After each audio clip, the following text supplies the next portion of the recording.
Hai, what's up my friend? Kembali lagi di kanal YouTube Muda dan Berani.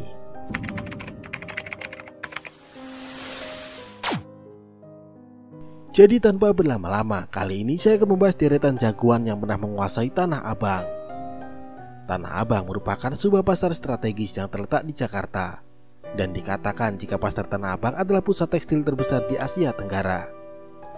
Dikisahkan pasar Tanah Abang mulai dibangun oleh pemerintah kolonial Belanda pada tahun 1730-an. Sejak dibangunnya pasar tersebut ternyata sudah menarik minat para jago untuk turut serta dalam bidang keamanan dan lain-lain.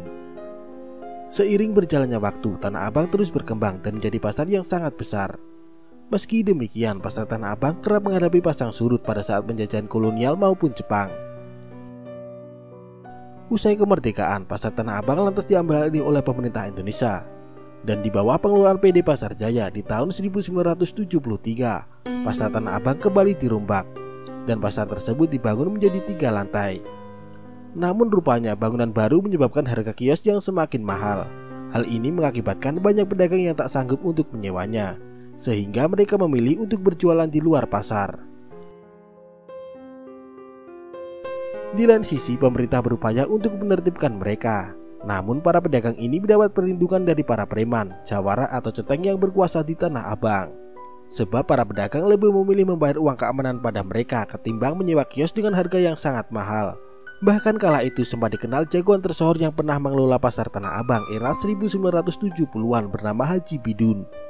Namun tahun berganti tahun mulailah para preman berlomba-lomba untuk berebut kekuasaan di Tanah Abang. Dan berikut deretan jagoan kondang yang pernah menguasai Tanah Abang. Nomor 1, Hercules. Rosario Marsal alias Hercules merupakan salah satu preman paling tersohor di Tanah Abang, yang mana ia kerap kali berurusan dengan pihak berwajib karena terlibat berbagai masalah mulai pemerasan hingga penyerangan terhadap petugas. Dikisahkan Hercules dan kelompoknya sudah malang melintang di kawasan Tanah Abang sejak 1980-an. Awal mula kedatangan Hercules ke Jakarta dimulai ketika ia mengalami luka di tangan saat berjuang membantu pemerintah Indonesia dalam operasi militer di Timur Timur. Karena insiden tersebut membuat Hercules harus dirawat selama beberapa hari di Jakarta. Saat itulah Hercules dirawat di Rumah Sakit Pusat Angkatan Darat Gatot Subroto, Jakarta Pusat. Hingga akhirnya setelah merasa cukup baikan dan ingin hidup mandiri, Hercules akhirnya kabur dan hidup menjadi gelandangan di Tanah Abang. Dan dari sinilah kehidupannya sebagai preman pun dimulai.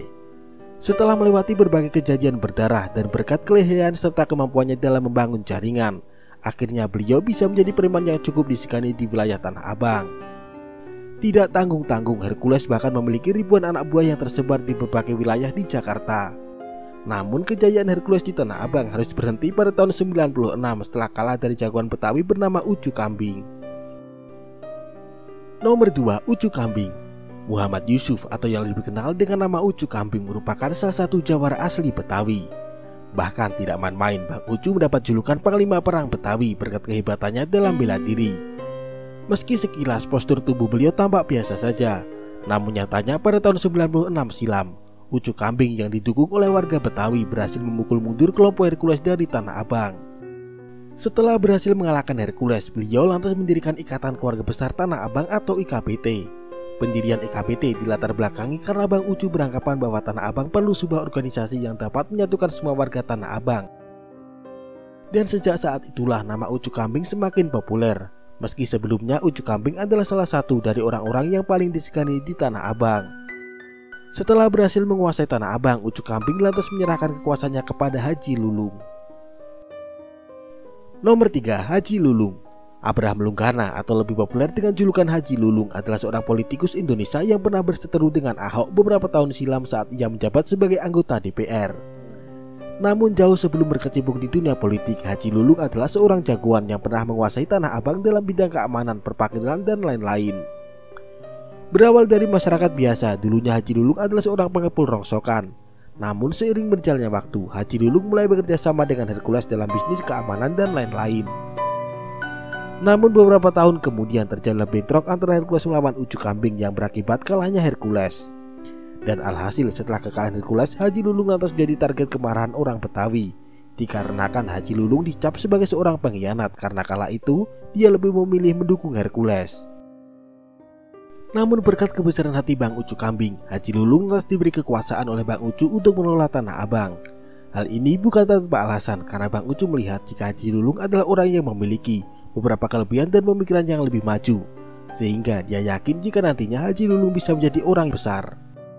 Maka dari itu, untuk menjaga Tanah Abang, Haji Lulung lantas membuat beberapa PT yang bergerak dalam bidang perparkiran, keamanan, dan lain-lain, sehingga bisnisnya tersebut terstruktur lebih rapi. Namun sayang, kini Haji Lulung telah tiada dan beliau meninggal pada 14 Desember 2021 silam karena penyakit jantung yang dideritanya. Nah, itulah sahabat sederet kisah dari para jago yang pernah menguasai Tanah Abang. Jadi sekian dari saya, jika ada salah kata saya mohon maaf dan terima kasih.